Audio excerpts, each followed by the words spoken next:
কিছু কিছু ব্যাপার আছে যেগুলোতে রোজা ভাঙে না, কিন্তু আমাদের মধ্যে ব্যাপক সংশয় তৈরি হয়, কনফিউশন তৈরি হয় যে আসলে কি রোজাটা ভাঙলো কিনা। সেগুলো কি আমরা এবার সেগুলো শুনবো। 3 নম্বর সাব পয়েন্টটা তো ক্লিয়ার যে কিছু কিছু কাজ আছে যেগুলো করলে আসলে রোজা ভাঙে না। Things or actions that don't invalidate the fast, এটা আপনার রোজা ভাঙবে না। সেগুলো কি? এক নাম্বার হচ্ছে ভুল করে যদি কেউ খায়, যেটা আমাদের আগের পয়েন্টে আমি ক্লিয়ার করে দিয়েছি, অথবা জোর করে যদি কাউকে খাওয়ানো হয়, তার রোজা ভাঙবে না। এটা আপনারা ইতিমধ্যে জেনেছেন।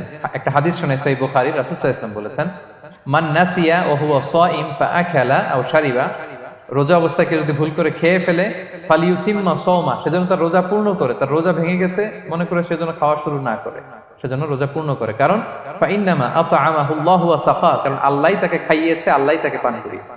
কিন্তু ভুল করে খেয়ে ফেলছেন, এটা তো আপনার হাতে ছিল না। তাহলে ভুল করে খেলে তার রোজা ভাঙবে না, কাজা কাফারা কিছুই লাগবে না, জাস্ট ইউ কন্টিনিউ ইউ সিয়াম। ওকে।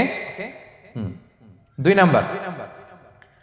নাম্বার হচ্ছে, এটা বিবাহিতদের জন্য, যেহেতু মোস্ট অফ দা অডিয়েন্স আর 18+, কোনো অসুবিধা নাই। আর ইসলামে কথাগুলো আসলে বাঁচতে হলে জানতে হবে না। সেটা হচ্ছে, আমরা শুনেছি যে বিবাহিতরা ফিজিক্যাল ইন্টারকোর্স যদি করে, দেহ থেকে সিমেন আউট হলে রোজা ভেঙে যায়, কিন্তু স্বাভাবিক মেলামেশার সাথে রোজা ভাঙে না। কিস করা, হাগ করা হাজবেন্ড ওয়াইফের মধ্যে, এই যে সখ্যতা, এই ব্যাপারগুলো যদি দিনের বেলায় ঘটে, এতে রোজা ভাঙে না। ব্যাপারটা বুঝতে পেরেছেন না সবাই? একটা দলিল শোনেন। আম্মাজান আয়েশা রাদিয়াল্লাহু তাআলা আনহা বলেন, কানা নবী সাল্লাল্লাহু আলাইহি ওয়াসাল্লাম ইয়াকাব্বিলু ওয়া হুয়া সাইম, রমাদানের রোজা অবস্থায় তিনি আমাদেরকে কিস করতেন, ওয়া ইউবাশিরু, আমাদেরকে হাগ করতেন, ওয়া হুয়া সাইম, রোজা অবস্থায়। এতে রোজার কোনো সমস্যা হতো না। তবে এটা রিকমেন্ডেড না। স্বামী স্ত্রীর একান্ত মেলামেশা দিনের বেলা রিকমেন্ডেড না, কারণ এটা থেকে সে সেক্সুয়ালি এক্সাইটমেন্টের দিকে চলে যেতে পারে। ফলে ভুল করে সে এমন কাজ করে ফেলতে পারে যেটাতে তার রোজাটাই ভেঙে যাবে। আর ইচ্ছা করে রোজা ভাঙলে কি করতে হয়? কাজাও কাফারাও, খবর আছে না? সেজন্য এটা খেয়াল রাখতে হবে। 3 নাম্বার, এটাকে আরবিতে বলে আল ইহতিলাম, ওয়েট ড্রিম, বাংলায় বলে স্বপ্ন দোষ। ঘুমের মধ্যে এমন কিছু দেখলেন, ফলে আপনার সিমেন আউট হলো, আপনার রোজা ভাঙবে না। কারণ এটা কি ইচ্ছা করে করছেন আপনি? এটা কার হাতে? আল্লাহর হাতে। এতে রোজা ভাঙে না। শুধু আপনি ঘুম থেকে উঠে ফরজ গোসলটা করে নিলেই হবে। প্রিয় ভাইরা, মুসলিম কমিউনিটির ভাইরা, কথা কি বুঝতে পারতেছেন? আচ্ছা। 4 নাম্বার হচ্ছে ব্লাড টেস্ট। অনেকে বলে যে হুজুর ব্লাড টেস্ট করা যাবে কিনা রমাদানে। ব্লাড টেস্ট করা যাবে। ব্লাড টেস্ট করলে রোজা ভাঙে না। এটা খুবই জরুরি একটা মাসালা, প্রায় আমাদের লাগে। 1-2 সিরিঞ্জ ব্লাড নিলে ভাঙে না। তবে যদি অনেক বেশি অ্যামাউন্টের ব্লাড নেয়, এতে যদি আপনি ক্লান্ত হয়ে পড়েন, সেক্ষেত্রে আপনি রোজা ভাঙতে পারবেন, পরে কাজা করলে হবে। 5 নাম্বার হচ্ছে অনিচ্ছাকৃত বমি। এটা আমি আগেও ক্লিয়ার করেছি যে ইচ্ছাকৃত বমি করলে রোজা ভাঙে, কিন্তু অনিচ্ছাকৃত যদি বমি চলে আসছে, ভমিটিং হচ্ছে, আমার রোজা ভাঙবে না। 6 নম্বরে নোজ ব্লিডিং, নাক দিয়ে অনেকে রক্ত পড়ে না, নাক দিয়ে রক্ত ঝরলে মানুষের রোজা ভাঙে, আনলেস যদি অনেক বেশি অ্যামাউন্টের হয়, আপনি ক্লান্ত হয়ে পড়েন, তখন তো আপনি রোজা ভাঙতে পারবেন। 7 নাম্বার, রোজা রেখে দাঁত ফেলতে পারবো কিনা। জি, রোজা রেখে আপনি আপনার দাঁতকে রিমুভ করতে পারবেন, খুব বেশি যাতে রক্ত বের না হয় সেটা আপনি খেয়াল রাখবেন। দাঁত ফেললে যে রক্ত বেরোয়, এতে রোজা ভাঙে না। 8 নম্বর পয়েন্টটা খুবই গুরুত্বপূর্ণ, এটা খেয়াল করে শুনতে হবে। কান দুইটা খরগোশের কানের মতো খাড়া করে শুনেন, খুব মনোযোগ দিয়ে। 8 নম্বরটা হচ্ছে ইনজেকশন। রোজা রেখে ইনজেকশন দেওয়া যাবে কিনা। কিছু কিছু ইনজেকশন দেওয়া যাবে, কিছু কিছু দেওয়া যাবে না। কোনগুলো দেওয়া যাবে না? এনার্জেটিক ইনজেকশন দেওয়া যাবে না। যে ইনজেকশনে ফুড সাপ্লিমেন্টারি আছে, যেটার মধ্যে নিউট্রিশন ভ্যালু আছে, এই ইনজেকশন গুলো দেওয়া যাবে না। এমনও ইনজেকশন আছে যেটা দিলে 7 দিন আপনার আর খাওয়া লাগবে না, একেবারে তরতাজা। এরকম ইনজেকশন দেওয়া যাবে? তো আপনি সিস্টেম করে খাইলেন কেমন জানো, তাই না? আপনি অন্য ওয়েতে দেহে এনার্জি ইনপুট করলেন, এটা করলে রোজা ভেঙে যাবে। তাহলে food supplementary injection, nutrition value আছে এরকম injection, energetic injection, energy boost up করে এরকম ইনজেকশন দিলে রোজা ভেঙে যায়, এগুলো দেওয়া যাবে না। কিন্তু পেইন কিলার যে ইনজেকশন গুলো আছে, এটা দিতে পারবেন। পেইন কিলার ইনজেকশন দিতে পারবেন, অ্যান্টিবায়োটিক ইনজেকশন দিতে পারবেন, অ্যানেস্থেটিক ইনজেকশন দিতে পারবেন, এই জাতীয় মেডিকেশন ইনজেকশন গুলো দিতে পারবেন। কোভিডের যে ইনজেকশন, এগুলো আপনি দিতে পারবেন। এগুলোতে রোজা ভাঙে না, কারণ এগুলোতে আপনার স্টোমাকে কিছু পৌঁছেও না, আপনাকে শক্তিবর্ধক কিছু দেহে প্রবেশও করাচ্ছে না, আপনার এনার্জিও বাড়ে না।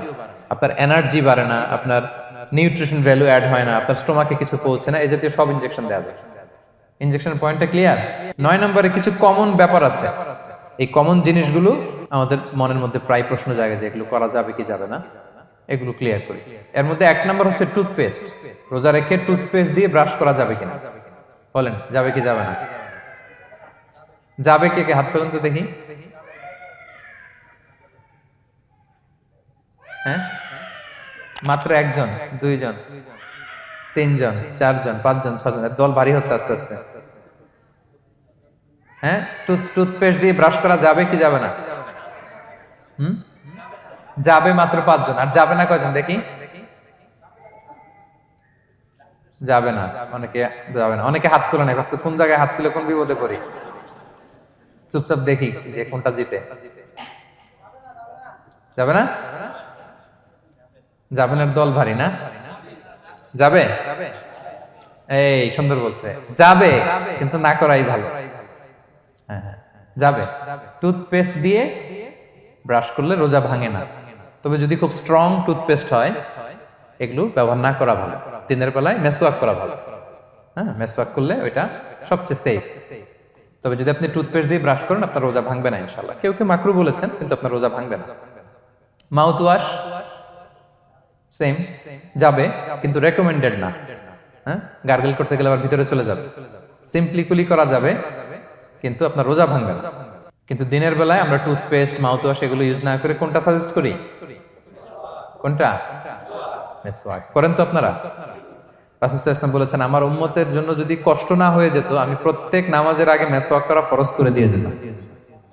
কষ্ট হয়ে যাবে, পকেট নিয়ে নিয়ে মেসওয়াক ঘুরতে হবে।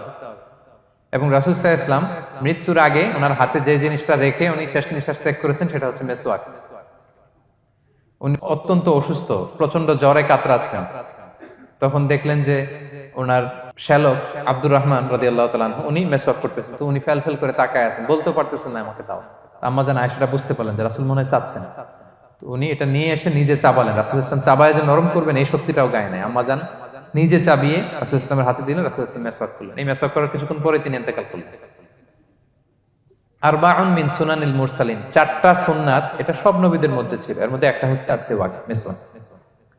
মেসওয়াক করবেন তো আপনারা? আচ্ছা। এরপর রোজা রেখে আতর দেয়া যাবে, কোনো সমস্যা নাই।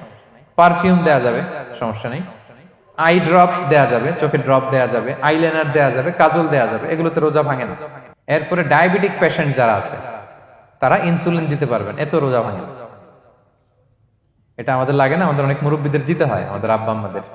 তো এটা আপনারা জেনে গেলেন, ইনসুলিন দিলে রোজা ভাঙে না। এরপরে 10 নম্বর খুব মজার একটা পয়েন্ট, খাবারের যদি লবণ চেক করা হয় এতে রোজা ভাঙে না।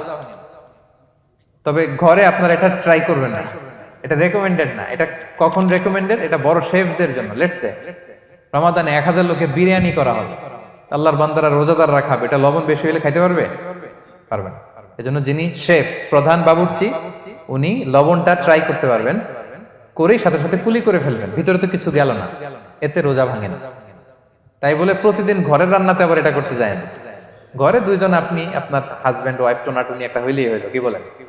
লবণ বেশি হবে কম হবে, কিন্তু বড় প্রোগ্রাম, অনেক রোজাদাররা একসাথে ইফতারি করবে, এটা তো লবণাক্ত হইলে খাওয়া যাবে না।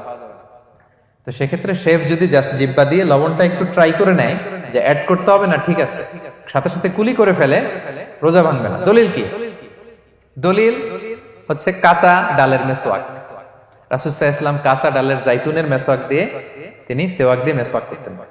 তো কাঁচা জাইতুনের আপনারা মেসওয়াক করছেন, এটা কিন্তু অনেক লবণাক্ত, সল্টি, এটার মধ্যে একটা ঝাঁঝালো ভাব আছে। তো এটা আপনার জিহ্বায় লাগলে কি রোজা ভেঙে যায়? ভাঙে না। এবং আপনি যদি সমুদ্র অঞ্চলে সফর করেন, সমুদ্রে লেটস সে 1 মাসের, আমাদের এই যে বাংলাদেশে তো এখন এই কি বলে প্রায় 7 লক্ষ টাকা করে দিছে আমাদের হাজিদের জন্য, হজ করতে হলে প্রায় 7 লক্ষ টাকা লাগবে। তো এরকম ঘোষণাও দেখলাম যে নেক্সট ইয়ার থেকে সমুদ্র পথে যাওয়া যাবে কম খরচে।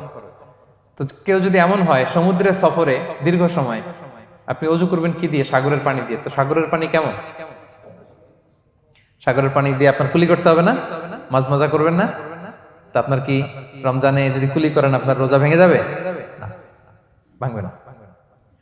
তো এ থেকে স্কলাররা দলিল নিয়েছেন যে এরকম জরুরি প্রয়োজন হলে আপনি খাবারের স্বাদটা লবণটা দেখতে পারবেন, সাথে সাথে কুলি করে ফেলবেন, এতে আপনার রোজা ভাঙবে না ইনশাআল্লাহ বিইذনিল্লাহ। অনেকে প্রশ্ন করে এনজিওগ্রাম করা যাবে কিনা।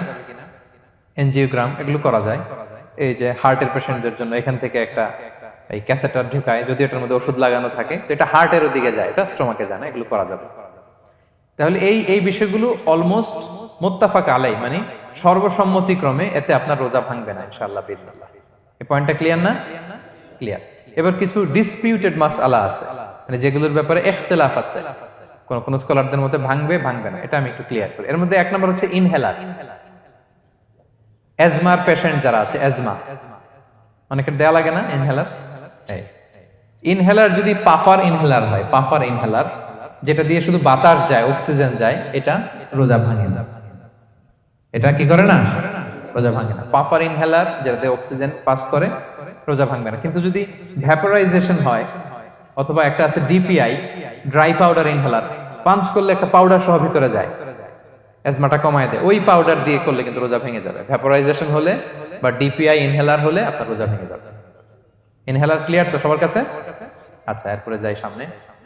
সাপোসিটরি বুঝেন তো না? ডুশ বলে, প্রচন্ড জ্বর কমে না, তখন ডাক্তার বলে যে পাই পথে অ্যানাল পিল বলে এগুলাকে, পাই পথে এটাকে ইনপুট দিতে হয়। এই সাপোসিটরি এটা একটা ডিসপিউটেড মাসালা। হানাফি স্কুল অফ থটে রোজা ভেঙে যায়। আমরা যেহেতু বেশিরভাগ হানাফি স্কুল ফলো করি, হানাফি মাযহাব, তো আমরা এটাই সাজেস্ট করি সাপোসিটরি না দেওয়া। তবে অন্যান্য স্কলারদের মতে রোজা ভাঙবে না, বিশেষ করে ইবনে তাইমিয়া আলাইহি রাহমার মতে রোজা ভাঙবে না।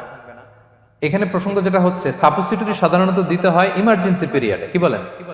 জ্বর আর কমে না, কঠিন অবস্থা, তো ওই অবস্থায় তো রোজা এমনি ভাঙা যায়। প্রচন্ড অসুস্থ হলে ভাঙা যায় না রোজা? ভাঙা যায়। তো আপনি রোজা ভাঙবেন, পরে কাজা করে ফেলবেন, সাপোসিটরি দিবেন, অসুবিধা নেই। আচ্ছা, এয়ার ড্রপ, কানের যে ড্রপ আছে, এটার মডার্ন স্কলারদের মতে, যে ফিক একাডেমি গুলো আছে, এদের মতে রোজা ভাঙবে না, কিন্তু হানাফি স্কলারদের মতে রোজা ভেঙে যাবে। তো আমরা সাজেস্ট করি এটা আপনি না দেন, আগে পরে দেন। 3 নাম্বার, হার্টের পেশেন্টদের একটা ওষুধ দিতে হয়, এটাকে নাইট্রোগ্লিসারিন ট্যাবলেট বলে, জিহ্বার নিচে দেওয়ার সাথে সাথে বডি এটা অ্যাবজর্ব করে ফেলে, ওষুধটা আর থাকে না জিহ্বার নিচে। জিহ্বার নিচে এটাকে প্লেস করলে সাথে সাথে এটা বডি অ্যাবজর্ব করে, এখানে আবার পাম্প শুরু হয়ে যায়। তো হার্ট অ্যাটাক করলে এটা দেয়। আধুনিক যে ফিক একাডেমি গুলো আছে তাদের মতে রোজা ভাঙবে না, কিন্তু হানাফি স্কুল অফ থটে তাদের মতে যেহেতু সম্ভাবনা আছে কিছু চলে যেতে পারে, যদিও যায় না, হানাফি মাযহাব হচ্ছে খুব ইহতিয়াত অবলম্বন করে, অত্যন্ত বেশি সাবধানতা অবলম্বন করে। কিন্তু মডার্ন ফিক একাডেমি গুলো তাদের মতে হার্ট পেশেন্টদের জন্য নাইট্রোগ্লিসারিন ট্যাবলেট যদি জিহ্বার নিচে রাখেন রোজা ভাঙবে না। হিজামা, কাপিং, হিজামা চিনেন তো? হ্যাঁ, হিজামা করছেন কেউ এখানে? আপনি করছেন, আর কেউ? অনেকে করছে দেখি মাশাআল্লাহ। এটা এখন অনেক পপুলার হচ্ছে, রাসূল সাল্লাল্লাহু আলাইহি ওয়াসাল্লাম কিন্তু করতেন। এখন দেখবেন যে অনেক বড় বড় সেলিব্রিটিরা, অ্যাথলেটরাও করে। এরকম কাপিং এর টিউব আছে, পিঠে একটু কেটে ওটাকে লাগায় দেয়, আস্তে করে এই রক্তগুলো বের করে ফেলে, ব্যথা ট্যাথা, পেইন টেন এগুলো কমে যায়। এখন কিন্তু এটার অনেক প্রচলন পেয়েছে। হানাফি স্কুল অফ থটে হিজামাতে রোজা ভাঙে না, অন্যান্য স্কুল অফ থটে ভাঙে। তো হিজামা তো ইমার্জেন্সি কিছু না, আমার দিনের বেলায় কেন রমজান মাসে হিজামা করা লাগবে, আমি ইফতারের পরে হিজামা করলাম। আচ্ছা, ব্লাড ডোনেশন করলে রোজা ভাঙবে কিনা? এক ব্যাগ যে রক্ত নেয়, ভাঙবে কিনা? হাম্বালি মাযহাব অনুযায়ী ভেঙে যায়, হানাফি মাযহাব অনুযায়ী ভাঙে না। আমরা হানাফি স্কুল ফলো করি, সো আপনি ব্লাড ডোনেট করতে পারবেন, ভাঙবে না। তবে অনেক ব্লাড ডোনেট করার কারণে যদি আপনি অসুস্থ হয়ে যান, দুর্বল, ওই অসুস্থতার কারণে আপনি ভাঙতে পারবেন। তবে এটা রেকমেন্ডেড, যদি ব্লাডের কারণে মুমূর্ষু রোগীর জীবন যায় অবস্থা, তখন অবশ্যই আপনি ব্লাড ডোনেশন করবেন, যাতে করে একজন মুমূর্ষু রোগী জীবন ফিরে পায়। তো এই পয়েন্টটা তো ক্লিয়ার না সবার? তো এই ছিল সম্মানিত সুধী কিছু মৌলিক বিষয় যেগুলো করলে আমাদের রোজা ভাঙে না। Be a part of our vision. Do listen and share the khair.